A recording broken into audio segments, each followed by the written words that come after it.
Yang ditunggu-tunggu akhirnya datang juga. Mari kita bahas berita terbaru Timnas hari ini. Det er selvfølgelig stort og historisk, så jeg er glad. De fútbol, 5 estrellas en la camiseta, 5 copas. Have came in good spirits. They're very excited.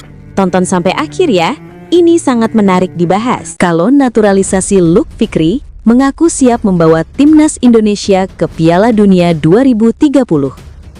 Lini serang skuad Garuda berpotensi semakin kuat dengan hadirnya calon pemain naturalisasi, penyerang asal klub MacArthur FC ini. Penyerang 20 tahun ini saat ini memperkuat klubnya di kompetisi kasta tertinggi Australia, A-League. Meski masih muda, performa Fikri cukup menjanjikan. Dari 19 penampilan musim ini, ia berhasil mencetak 4 gol dan 1 assist, menunjukkan potensi besar sebagai striker masa depan. Fikri menegaskan kesiapannya membela Timnas Indonesia yang kini dilatih John Herdman. Saya pasti terbuka untuk itu. Bermain di depan puluhan ribu supporter Indonesia akan menjadi pengalaman luar biasa, kata Fikri, dikutip dari YouTube Yusa Nugraha, Selasa 17 Maret 2026. Kesempatan Fikri untuk bergabung dengan skuad Garuda makin terbuka lebar setelah beberapa kali berkomunikasi dengan Herdman. Ia mengaku kagum dengan visi pelatih asal Kanada itu. Saya sudah bicara beberapa kali dengannya, dan saya suka visinya bersama Timnas Indonesia. Itu akan sangat menarik, ujarnya. Luke Fikri mengikuti perkembangan Timnas Indonesia dan memahami ambisi tim lolos ke Piala Dunia 2030. Jika saya membela Timnas Indonesia, saya akan senang membantu skuad Garuda lolos ke Piala Dunia untuk pertama kali, tegasnya. Pemain kelahiran Hawaii ini memiliki darah Indonesia dari neneknya di garis keturunan ibu. Ia berposisi sebagai striker murni dan bisa fleksibel sebagai penyerang sayap. Dengan komitmen dan bakatnya, Fikri menjadi salah satu calon naturalisasi yang diharapkan mampu memperkuat lini serang Timnas Indonesia di masa depan. Populasi Indonesia sekitar 280 juta orang. Dukungan untuk sepak bola sangat besar. Dengan situasi Timnas yang sedang berkembang, saya rasa mereka punya peluang mewujudkan mimpi lolos Piala Dunia, tambah Fikri. Nama Luke Fikri tengah mencuri perhatian setelah tampil impresif di kompetisi A-League Australia. Konsistensi performanya, ditambah kontribusi gol dan mobilitas tinggi di lini depan, membuatnya dinilai sebagai aset potensial bagi Timnas Indonesia. Jika proses naturalisasi berjalan lancar, Fikri bisa menjadi pelapis sekaligus pesaing utama di lini serang Garuda.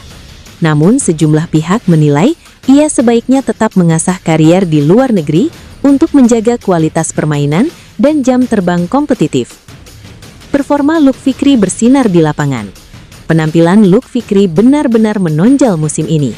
Ia mencetak gol ke gawang Central Coast Mariners dan Melbourne City, memberikan assist, serta meraih gelar Man of the Match saat melawan Adelaide United, bahkan meraih rating 8,2 saat menghadapi Newcastle Jets.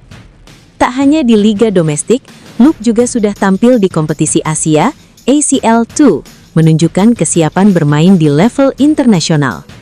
Dalam wawancara dengan media Australia, Fikri mengungkapkan 3 opsi nasionalnya, Australia, Amerika Serikat, atau Indonesia. Yang menarik, ia menyebut Indonesia cukup menggoda, dan sudah ada komunikasi awal terkait peluang naturalisasi. Pernyataan ini membuka peluang Timnas Indonesia untuk mendapatkan Luke Fikri. Tergantung bagaimana PSSI menjalankan pendekatan yang tepat dan menawarkan visi jangka panjang bagi pemain muda berbakat ini. Ketua Umum Persatuan Sepak Bola Seluruh Indonesia, PSSI, Erick Thohir, telah mengumumkan 4 agenda utama yang akan dihadapi Timnas Indonesia pada sisa tahun 2026. Pengumuman ini disampaikan setelah tim Merah Putih menyelesaikan 2 pertandingan FIFA Series 2026. Agenda tersebut mencakup 2 laga uji coba dalam kalender internasional pada 1 hingga 9 Juni 2026 yang akan berlangsung sebelum Piala Dunia 2026. Setelah turnamen Piala Dunia di Amerika Serikat, Kanada, dan Meksiko berakhir pada pertengahan Juli, perhatian akan beralih ke Piala AFF 2026. Piala AFF yang kini dikenal sebagai ASEAN Championship dijadwalkan bergulir mulai akhir Juli hingga pertengahan Agustus 2026. Turnamen dwi tahunan ini memiliki arti penting bagi Indonesia yang belum pernah meraih gelar juara sejak edisi pertama pada 1996 dengan pencapaian terbaik sebagai runner-up. Menurut rencana, ajang ini akan diselenggarakan pada 24 Juli hingga 26 Agustus 2026, dengan Jakarta sebagai salah satu kota tuan rumah babak penyisihan grup. Indonesia akan berlaga di grup A bersama Vietnam, Singapura, Kamboja, serta pemenang kualifikasi antara Timor Leste dan Brunei Darussalam.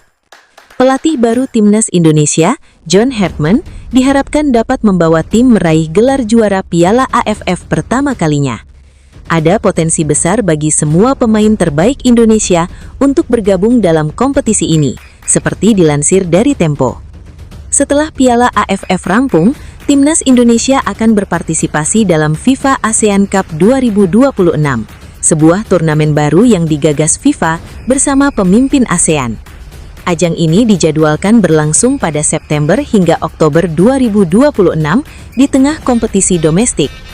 Hingga saat ini, detail mengenai tanggal pasti, lokasi penyelenggaraan dan format kompetisi FIFA ASEAN Cup 2026 belum final. Setelah rangkaian turnamen ini, Timnas Indonesia akan menjalani 2 pertandingan uji coba terakhir dalam kalender FIFA Matchday periode November yang menjadi agenda penutup tahun. Erick Thohir juga menyoroti persiapan penting ini untuk John Hartman dan dukungan penuh yang dibutuhkan tim.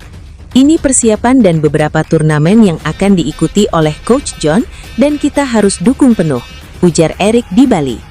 Ia menambahkan bahwa Piala Asia 2027 akan digelar pada awal tahun berikutnya. Piala Asia 2027 akan diselenggarakan di Arab Saudi pada 7 Januari hingga 5 Februari 2027. Pengundian grup Piala Asia 2027 yang semula dijadwalkan pada 11 April telah ditunda akibat adanya konflik di Teluk Persia. Hingga saat ini, detail mengenai tanggal pasti, lokasi penyelenggaraan dan format kompetisi FIFA ASEAN Cup 2026 belum final. Setelah rangkaian turnamen ini, Timnas Indonesia akan menjalani 2 pertandingan uji coba terakhir dalam kalender FIFA Matchday periode November yang menjadi agenda penutup tahun. Erick Thohir juga menyoroti persiapan penting ini untuk John Hartman dan dukungan penuh yang dibutuhkan tim. Ini persiapan dan beberapa turnamen yang akan diikuti oleh Coach John dan kita harus dukung penuh, ujar Erick di Bali. Ia menambahkan bahwa Piala Asia 2027 akan digelar pada awal tahun berikutnya. Piala Asia 2027 akan diselenggarakan di Arab Saudi pada 7 Januari hingga 5 Februari 2027. Pengundian grup Piala Asia 2027 yang semula dijadwalkan pada 11 April telah ditunda akibat adanya konflik di Teluk Persia. Hingga saat ini, detail mengenai tanggal pasti, lokasi penyelenggaraan dan format kompetisi FIFA ASEAN Cup 2026 belum final. Setelah rangkaian turnamen ini, Timnas Indonesia akan menjalani 2 pertandingan uji coba terakhir dalam kalender FIFA Matchday periode November yang menjadi agenda penutup tahun. Erick Thohir juga menyoroti persiapan penting ini untuk John Hartman dan dukungan penuh yang dibutuhkan tim. Ini persiapan dan beberapa turnamen yang akan diikuti oleh Coach John dan kita harus dukung penuh, ujar Erick di Bali. Ia menambahkan bahwa Piala Asia 2027 akan digelar pada awal tahun berikutnya. Piala Asia 2027 akan diselenggarakan di Arab Saudi pada 7 Januari hingga 5 Februari 2027. Pengundian grup Piala Asia 2027 yang semula dijadwalkan pada 11 April telah ditunda akibat adanya konflik di Teluk Persia.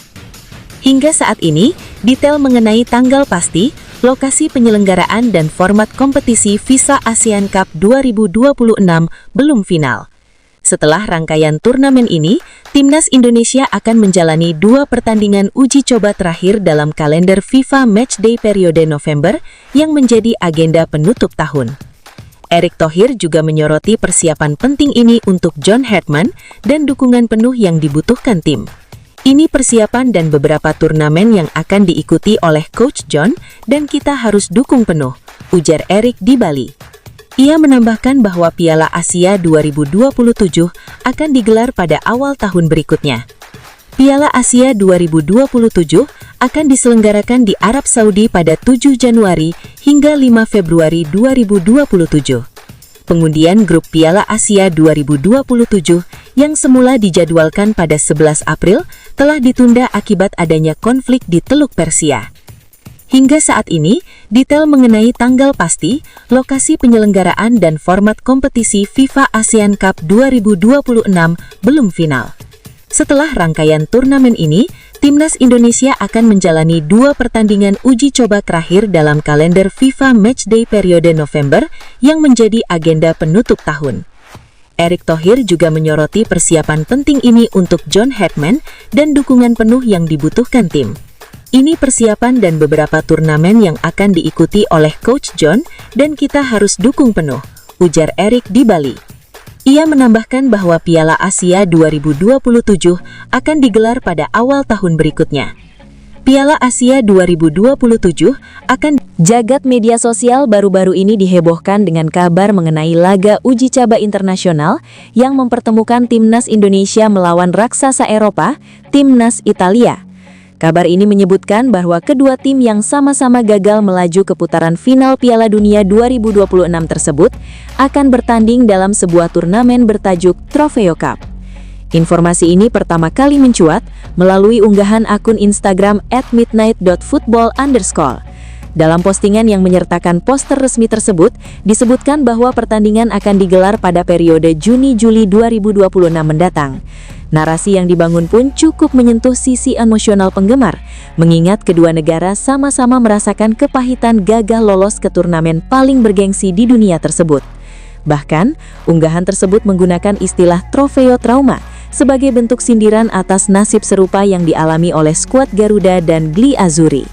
Namun, bagi para penggemar sepak bola tanah air yang sudah terlanjur antusias, tampaknya harus kembali menelan kekecewaan. Berdasarkan penelusuran, kabar mengenai laga Indonesia versus Italia tersebut dipastikan tidak benar atau hoax. Unggahan tersebut ternyata merupakan bagian dari tradisi April Mop atau April Fool's Day yang jatuh pada tanggal 1 April kemarin. Hingga saat ini, baik dari pihak PSSI atau Federasi Sepak Bola Indonesia maupun FIGC, Federasi Sepak Bola Italia, tidak pernah mengeluarkan pernyataan resmi terkait rencana laga uji coba di antara kedua negara tersebut. Nasib serupa di kualifikasi. Meski kabar pertandingannya hanyalah candaan, fakta bahwa kedua tim gagal ke Piala Dunia 2026 memang benar adanya. Italia harus mengubur mimpi mereka setelah disingkirkan oleh Bosnia-Herzegovina lewat drama adu penalti, sementara langkah Timnas Indonesia juga terhenti di fase kualifikasi pada Oktober 2025 lalu. Masyarakat diharapkan untuk tetap teliti dan melakukan verifikasi terhadap setiap informasi yang beredar di media sosial, terutama saat memasuki bulan April, di mana banyak konten bersifat satire atau candaan yang seringkali disalahartikan sebagai berita sungguhan. Kegagalan Timnas Italia melaju ke Piala Dunia 2026 meninggalkan cerita yang cukup pahit. Skuad Azzurri harus mengubur mimpi tampil di Amerika Utara setelah langkah mereka terhenti di final playoff Piala Dunia. Laga penentuan itu berakhir dramatis. Italia kalah adu penalti dari Bosnia dan Herzegovina. Hasil yang jelas menyakitkan, apalagi datang di momen sepenting itu. Tak lama setelah kekalahan tersebut, muncul isu di luar lapangan. Beberapa laporan menyebut para pemain sempat menuntut bonus besar jelang pertandingan. Kabar ini langsung menyebar dan memicu perdebatan di kalangan publik. Namun, seiring waktu, fakta mulai terlihat lebih jelas. Federasi sebenarnya memang menyiapkan bonus jika Italia lolos. Hanya saja, bentuknya bukan uang tunai seperti yang ramai diberitakan. La Repubblica sempat mengangkat klaim soal adanya permintaan bonus kolektif dari para pemain. Nilainya disebut mencapai 300.000 euro. Kalau dibagi rata, tiap pemain bisa mengantongi sekitar 10.000 euro. Angka itu kemudian jadi sorotan, apalagi dikaitkan dengan momen krusial jelang laga playoff. Dalam laporan yang sama, pelatih Gennaro Gattuso juga disebut ikut turun tangan. Ia berusaha meredam potensi gangguan agar fokus tim tetap terjaga. Namun narasi tersebut kemudian diluruskan oleh La Gazzetta dello Sport. Media ini menyebut tidak ada permintaan resmi dari pemain soal bonus uang. Jadi, isu yang beredar sebelumnya dianggap tidak sepenuhnya akurat. Di sisi lain, Federasi Sepak Bola Italia atau FIGC memang sudah menyiapkan bentuk apresiasi, tapi pendekatannya sedikit berbeda. Mereka menilai bonus uang tidak terlalu relevan bagi pemain yang sudah bergaji tinggi di klub masing-masing. Karena itu, opsi hadiah dengan nilai simbolis justru lebih dipertimbangkan. Salah satu rencana yang sempat muncul adalah pemberian jam watak mewah. Setiap pemain direncanakan mendapatkannya jika Italia berhasil lolos ke Piala Dunia. Sayangnya, rencana itu tidak pernah terrealisasi. Kegagalan di lapangan membuat semua skenario tersebut otomatis gugur. Memang benar, sempat ada obrolan internal di antara para pemain. Diskusi itu terjadi setelah laga melawan Irlandia Utara. Topiknya pun sempat menyinggung soal bonus, tapi menurut La Gazzetta dello Sport, pembicaraan tersebut sifatnya santai, bukan tuntutan resmi. Para pemain disebut hanya membahas kemungkinan bentuk apresiasi, hal yang cukup wajar di dalam tim. Fokus utama mereka tetap sama, lolos ke Piala Dunia. Pada akhirnya, Italia tetap gagal mencapai target tersebut. Kekalahan dari Bosnia dan Herzegovina jadi pukulan besar bukan hanya bagi tim, tapi juga bagi publik sepak bola Italia. Seiring waktu, polemik soal bonus ini mulai meredah. Yang tersisa sekarang hanyalah evaluasi, dan tentu saja rasa kecewa yang belum sepenuhnya hilang. Kesal dan kecewa fans timnas Italia belum surut setelah tim kesayangan gagal ke Piala Dunia 2026, akan tetapi kabar yang beredar belakangan makin bikin kalangan supporter geram. Media Italia La Repubblica mengungkap bahwa para pemain timnas Italia sempat meminta bonus sebelum laga krusial menuju Piala Dunia 2026 melawan Bosnia dan Herzegovina di final playoff zona Eropa. Dalam laporan tersebut, disebutkan pemain berupaya menegosiasikan bonus sebesar 300.000 euro atau sekitar 5,8 miliar rupiah untuk dibagikan kepada seluruh skuad, sekitar 10.000 euro atau 195,8 juta rupiah per pemain sebelum pertandingan yang digelar di Zenica, Rabu 1 April 2026 dini hari itu. Namun pelatih Gennaro Gattuso disebut tidak menyetujui langkah tersebut. Gattuso meminta para pemain menghentikan pembicaraan dengan Federasi Sepak Bola Italia dengan alasan bonus seharusnya baru dibahas setelah tim memastikan tiket ke Piala Dunia. Italia akhirnya gagal mewujudkan target keputaran final Piala Dunia 2026 setelah kalah dari Bosnia melalui adu penalti. Kekalahan itu berujung pada pengunduran diri Gattuso dari kursi pelatih timnas Italia Frami kemarin. Akhir yang menyedihkan ini justru membuktikan bahwa Gattuso benar, sekaligus menggambarkan pola pikir sebagian pemain Italia saat menghadapi laga penting yang bisa membawa mereka kembali ke Piala Dunia. Selain itu, La Repubblica menyebut para pemain sempat mencoba membujuk Gattuso untuk tetap bertahan sebagai pelatih usai kekalahan di Bosnia. Namun, legenda sepak bola Italia itu memilih untuk tidak melanjutkan tugasnya. Krisis di tubuh sepak bola Italia tidak berhenti di situ. Presiden FIGC serta kepala delegasi Gianluigi Buffon juga memutuskan mundur setelah Italia untuk ketiga kalinya secara beruntun gagal lolos ke Piala Dunia. Gagal lolos ke putaran final Piala Dunia 2026 membuat timnas Italia untuk ketiga kalinya secara beruntun absen di turnamen sepak bola terakbar dunia tersebut. Catatan minor tersebut menjadi pukulan telak bagi negara dengan sejarah panjang di sepak bola dunia. Saat negara-negara lain bersiap menuju Amerika Utara untuk berlaga di Piala Dunia 2026, timnas Italia justru menghadapi kekosongan. Musim panas yang biasanya dipenuhi euforia, kini berubah menjadi masa refleksi dan pembenahan baik di dalam maupun luar lapangan. Tanpa agenda Piala Dunia, Gli Azzurri hanya memiliki satu laga persahabatan dengan timnas Gonani pada Juni 2026 nanti. Laga tersebut terasa kontras bagi tim yang telah 4 kali menjadi juara di Piala Dunia. Situasi semakin kompleks. Selain kekalahan dari Bosnia dan Herzegovina pada final jalur A playoff masih bekas, FIGC juga belum memiliki presiden definitif, pelatih baru timnas Italia tengah disiapkan, dan arah masa depan sepak bola Italia masih menjadi tanda tanya besar. Namun, bukan berarti Italia kehilangan tujuan sepenuhnya 2026. Kesempatan Gli Azzurri untuk bangkit mulai terbuka pada September melalui UEFA Nations League 2026-2027. Timnas Italia tergabung di grup A1 bersama lawan-lawan berat, yakni Timnas Prancis, Timnas Belgia, dan Timnas Turki. Perjalanan Italia di ajang tersebut dimulai dengan menjamu Belgia pada 25 September sebelum bertandang ke Turki 3 hari setelahnya. Ujian sesungguhnya hadir pada Oktober, ketika timnas Italia harus bertamu ke markas Prancis, lalu kembali menghadapi Turki di kandang. Fase grup akan ditutup pada November dengan duel melawan Prancis di kandang dan laga tandang ke Belgia. Grup ini bukan sekedar tantangan berat, tetapi juga peluang nyata untuk mengembalikan kredibilitas timnas Italia di level internasional. UEFA Nations League kini menjadi lebih dari sekedar kompetisi tambahan. Ajang itu membuka jalan bagi peningkatan peringkat FIFA dan bahkan berpengaruh terhadap jalur kualifikasi Euro 2028. Lebih penting lagi, turnamen itu akan menjadi fondasi awal bagi pelatih baru Italia untuk membangun ulang tim secara kompetitif. Tantangan terbesar Italia bukan hanya di lapangan, tetapi juga di struktur organisasi. Kepemimpinan baru di FIGC dan tim nasional dituntut mampu mengubah rasa kecewa menjadi momentum reformasi. Meski UEFA Nations League mungkin terasa kurang bergengsi saat ini, justru di sanalah proses kebangkitan timnas Italia harus dimulai.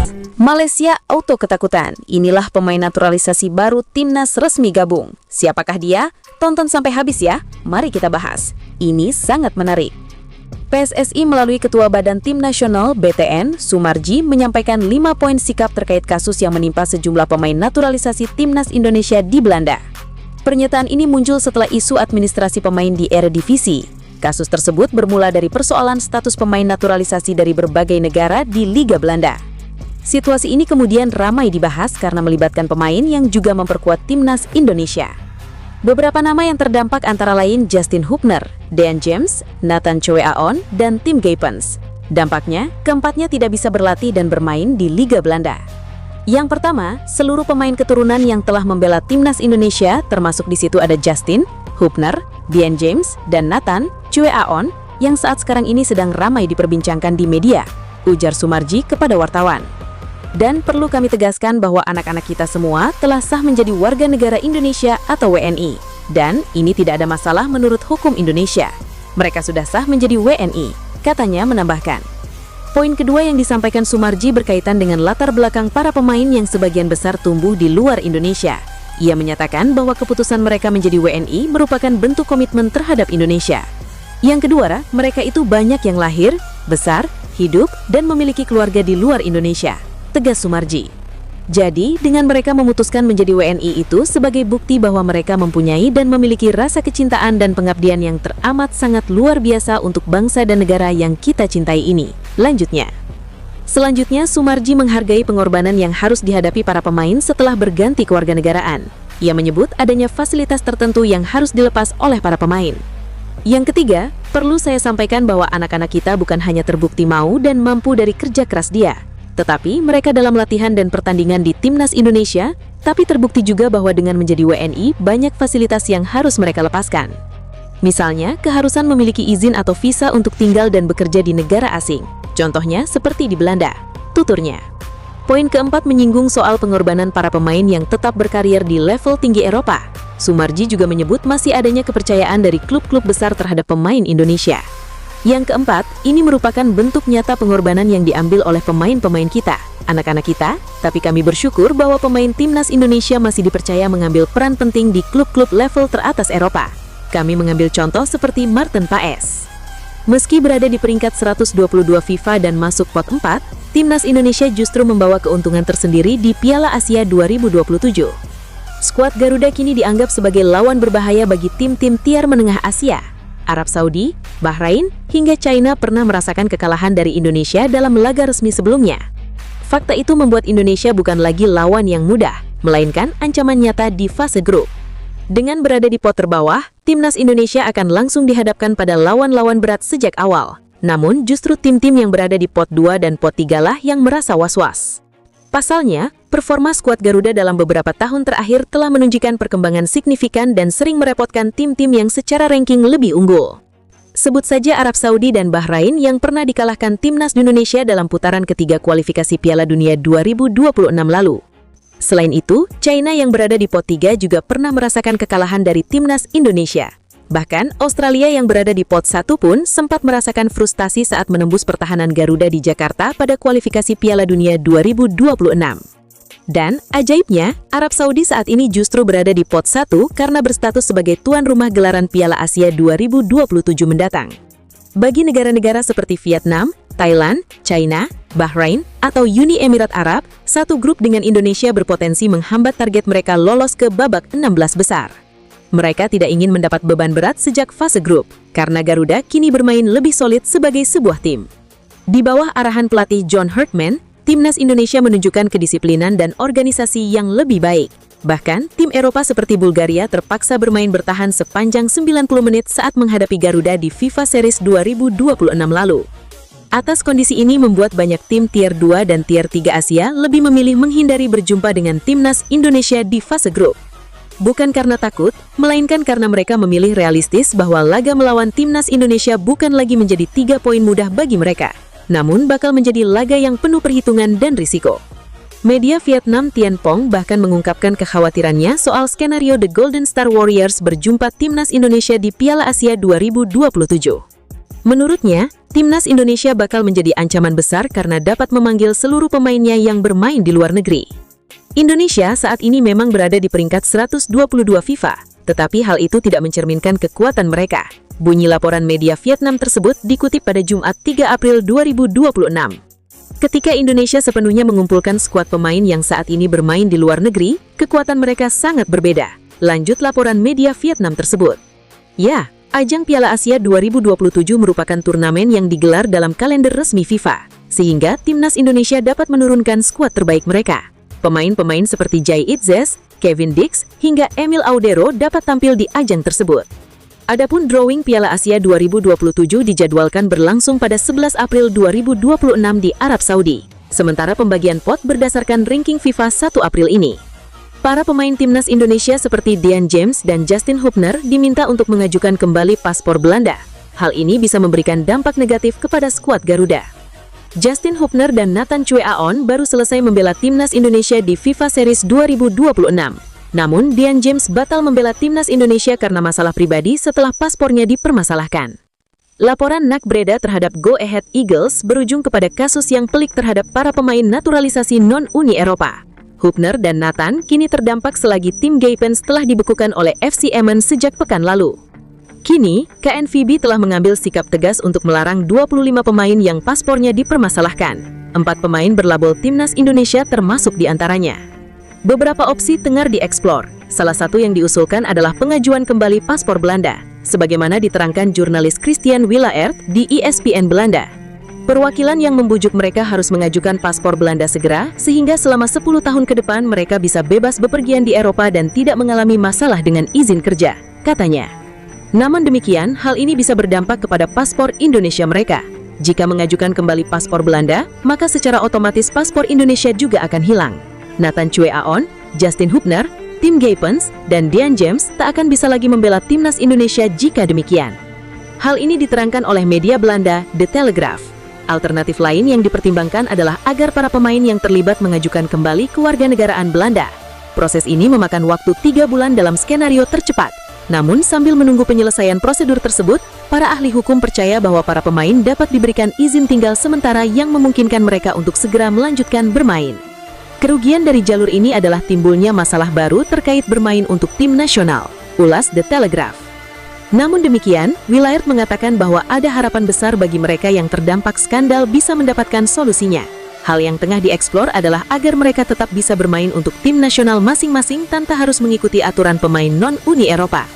Ada harapan besar bagi mereka yang terdampak skandal Passport Gate akan kembali memenuhi syarat bermain dalam beberapa minggu ke depan tanpa harus mengikuti aturan pemain non-Uni Eropa, tulis ESPN Belanda, dikutip Kamis 2 April 2026. Dengan cara itu, mereka tidak perlu memiliki izin kerja dan juga tidak harus memenuhi syarat gaji tinggi, namun tetap bisa bermain untuk negara seperti Indonesia atau Suriname, sambungnya. Gila Erick Thohir akan menaturalisasi pemain-pemain bintang Erling Haaland, Mbappe, Lamine Yamal. Ini sangat-sangat mengejutkan, dikonfirmasi langsung PSSI hari ini. Namun, ada kendala di saat proses naturalisasi. Tonton sampai akhir ya, mari kita bahas faktanya. Dinamika Timnas Indonesia kembali menjadi perbincangan hangat dalam beberapa hari terakhir. Mulai dari polemik administrasi pemain diaspora di Belanda, hingga respons santai federasi yang menuai sorotan media asing. Di sisi lain, performa Garuda yang terus menunjukkan perkembangan juga memicu antusiasme publik. Bahkan, jadwal terbaru Timnas Indonesia di tahun 2026 ikut menjadi topik yang banyak dicari. Isu administratif yang menimpa pemain diaspora Indonesia di Liga Belanda mulai menimbulkan kekhawatiran serius. Sejumlah pemain disebut mengalami kendala status kewarganegaraan yang berdampak pada posisi mereka sebagai pemain non-Uni Eropa. Federasi Sepak Bola Belanda, KNFB, saat ini tengah melakukan investigasi terhadap puluhan pemain, termasuk beberapa nama dari Timnas Indonesia. Untuk sementara, pemain yang terdampak tidak diperkenankan tampil hingga proses selesai. Pengamat sepak bola Bung Harpa menilai situasi ini bisa berdampak besar pada masa depan program naturalisasi. Salah satu masalah utama adalah aturan gaji minimum pemain non-Uni Eropa yang sangat tinggi, mencapai sekitar 12 miliar rupiah per tahun. Jika klub tidak sanggup memenuhi regulasi tersebut, bukan tidak mungkin para pemain akan dilepas. Bung Harpa bahkan menyebut skenario terburuk, para pemain kembali ke Indonesia dan berkarir di liga domestik. Menurutnya, jika hal itu terjadi pada pemain muda seperti Justin Hubner, Dian James, Nathan Choyaon, dan Tim Daypens, maka perkembangan mereka bisa terhambat. Ia pun mendesak PSSI untuk segera mengambil langkah strategis. Kasus yang dijuluki Passport Gate juga menarik perhatian media luar negeri, termasuk Vietnam. Media The Tahu 427.vn menilai situasi di Belanda sebagai kekacauan hukum yang berdampak pada banyak pemain, termasuk dari Indonesia. Beberapa pemain seperti Dian James, Justin Hubner, dan Nathan Choyaon dikabarkan mengalami pembatasan aktivitas di klub masing-masing. Namun, yang menarik, PSSI justru terlihat santai menghadapi situasi ini. Melalui anggota Exco Arya Sinulinga, PSSI menegaskan bahwa masalah tersebut berada di bawah yurisdiksi Belanda, sehingga Indonesia memilih menunggu keputusan dari KNFB. Sikap ini dianggap kontras dengan kegaduhan yang muncul di media. Namun, di sisi lain, pendekatan tenang tersebut bisa menjadi strategi untuk menghindari keputusan terburu-buru. Di tengah minimnya transparansi dari klub-klub Belanda, publik Indonesia berharap para pemain tetap mendapatkan perlakuan adil dan bisa segera kembali berkarir normal. Di luar polemik, kabar baik datang dari performa Timnas Indonesia yang terus berkembang. Meski kalah tipis dari Bulgaria di final FIFA Series 2026, permainan skuad asuhan John Hertman justru mendapat banyak pujian. Kini perhatian beralih ke jadwal pertandingan berikutnya. Agenda terdekat adalah FIFA Matchday pada 1-9 Juni 2026, meski lawan dan lokasi belum diumumkan. Selain itu, Indonesia juga akan tampil di beberapa turnamen penting. AFF ASEAN Cup 24 Juli hingga 26 Agustus 2026, FIFA ASEAN Cup September hingga Oktober 2026, dan FIFA Matchday 9 hingga 17 November 2026. Menariknya, reaksi supporter terhadap kekalahan di final justru positif. Banyak yang bangga dengan gaya bermain Garuda yang dominan dan berani menghadapi tim Eropa. Hal ini menjadi sinyal bahwa Timnas Indonesia kini semakin diperhitungkan di level internasional. Dua pemain naturalisasi Timnas Suriname, Charon Cherry dan Etienne Faisen, dikabarkan memperoleh stiker khusus Uni Eropa untuk bisa kembali bermain di Liga Belanda. Keduanya sesuai dengan kriteria pemain yang punya pasangan atau anak di Belanda untuk dapat tinggal sekaligus bekerja di negeri kincir ain selama proses pengajuan izin tinggal. Berdasarkan putusan Chavez Vilches, mereka dapat mengajukan permohonan stiker Uni Eropa. Tulis media Belanda, lewat akun sosialnya, Charon Cherry sempat membagikan foto ketika mengunjungi Dinas Imigrasi dan Naturalisasi Belanda atau IND. NEC Nijemen selaku empunya Charon Cherry juga telah melaporkan dalam akun sosialnya bahwa gelandang 37 tahun itu telah kembali berlatih. Menurutnya, kemungkinan besar lebih banyak pemain yang memenuhi syarat untuk mendapatkan stiker Uni Eropa. Tetapi IND tidak diperbolehkan menyebutkan nama-nama pemain yang dimaksud. IND mengungkapkan bahwa kiper FC Groningen Etienne Faisen, seperti Cherry, juga memenuhi syarat untuk memperoleh stiker tersebut. Dengan begitu, Charon Cherry dan Etienne Faisen seharusnya sudah bisa kembali tampil di Eredivisie 2025-2026 pada akhir pekan ini setelah libur jeda internasional. Sejauh ini, baru 2 dari sekitar 25 pemain yang menerima stiker khusus EAU supaya bisa kembali bermain dan berlatih di Liga Belanda. Artinya, nasib 4 pemain naturalisasi timnas Indonesia masih menggantung. Keempatnya adalah Dian James, Justin Hubner, Nathan Choyaon, dan Tim Gaypens. Namun, stiker Uni Eropa tidak menjadi solusi bagi sebagian besar pemain yang terdampak persoalan kewarganegaraan. Bagi mereka, pengajuan izin masuk kembali tetap menjadi jalur yang harus ditempuh, yaitu prosedur dengan waktu proses lebih lama. PSSI memastikan naturalisasi pemain timnas Indonesia sah secara hukum di tengah isu pasport gate di Liga Belanda. Sumarji menegaskan masalah administrasi di klub tidak memengaruhi status WNI dan keikutsertaan pemain di timnas. PSSI akhirnya bicara terkait kisruh pasport gate yang menyeret sejumlah pemain timnas Indonesia di Belanda. Federasi ingin persoalan administrasi dan izin kerja para pemain itu segera mendapat kejelasan agar tidak berlarut-larut. Polemik status kewarganegaraan tersebut belakangan memicu kegaduhan di kalangan pendukung skuad Garuda. Banyak supporter khawatir masalah itu akan berdampak pada karir para pemain yang kini berkiprah di negeri kincir ain. PSSI melalui Ketua Badan Tim Nasional, BTN, Sumarji mulai memberikan respons awal untuk meredam spekulasi yang terus berkembang. Federasi saat ini disebut masih mempelajari duduk persoalan yang berkaitan dengan administrasi para pemain tersebut. Sumarji mengatakan, penjelasan resmi tengah disiapkan.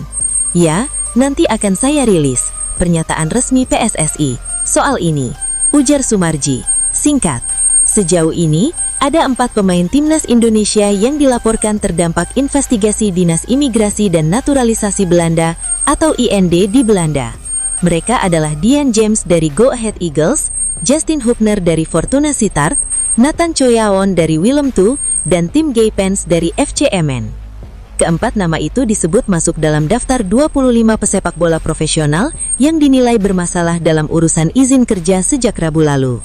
Dampaknya, mereka untuk sementara dikabarkan tidak bisa membela klub masing-masing dalam pertandingan resmi maupun mengikuti agenda latihan rutin. Namun, persoalan administrasi ini tidak menimpa seluruh pemain Indonesia yang sedang berkarir di kompetisi Belanga. Nama seperti Miliano Jonathans dari Excelsior, Meis Hilgers dari FC Twente, dan Maarten Paes dari Ajax Amsterdam dilaporkan berada dalam posisi aman. Maarten Paes bahkan disebut contoh penanganan yang tepat dalam urusan administrasi pemain. Ajax disebut bergerak cepat dengan mendaftarkan izin kerja Paes menggunakan paspor asingnya, sehingga sang kiper lolos dari persoalan serupa. Kasus yang kemudian ramai disebut sebagai Passport Gate itu, awalnya mencuat dari pembahasan dalam podcast The Terda Helte. Dalam pembahasan tersebut, muncul dugaan bahwa Dian James masih tercatat menggunakan status pemain lokal Belanda dalam kontrak kerjanya. Informasi dari podcast tersebut kemudian sampai ke manajemen NA Cibrada, yang lantas bergerak mengajukan laporan kepada operator kompetisi. Klub tersebut merasa dirugikan setelah kalah telak 0,6 dari Go Ahead Eagles pada pertengahan Maret lalu. Dalam protesnya, Brada menyalahkan keabsahan Dian James yang tampil sebagai starter selama 75 menit dalam pertandingan tersebut. Jika status pemain dinyatakan tidak sah, Brada meminta hasil laga dibatalkan dan pertandingan dijadwalkan ulang.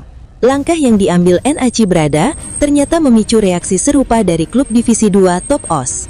Klub itu juga ingin laga melawan Willem II diulang karena saat itu mereka kalah dari tim yang diperkuat Nathan Choyaon. Di sisi lain, Justin Hubner mengaku belum mengetahui secara rinci persoalan administrasi yang kini menyerat namanya. Ia baru saja tiba di Jakarta untuk memperkuat timnas Indonesia dalam laga uji coba melawan Bulgaria di Stadion Utama Gelora Bung Karno. Tidak tahu apa yang terjadi soal kasus ini, ujar Hubner saat ditemui di area mixed zone seusai pertandingan. Bek berusia muda itu terlihat lebih fokus pada agenda bersama tim nasional daripada isu administrasi yang berkembang di Belanda. Hubner juga belum bisa memastikan apakah dirinya dapat tampil saat Fortuna Sittard bertandang ke markas AZ Alkmaar. Tidak tahu apakah saya bisa bermain, katanya.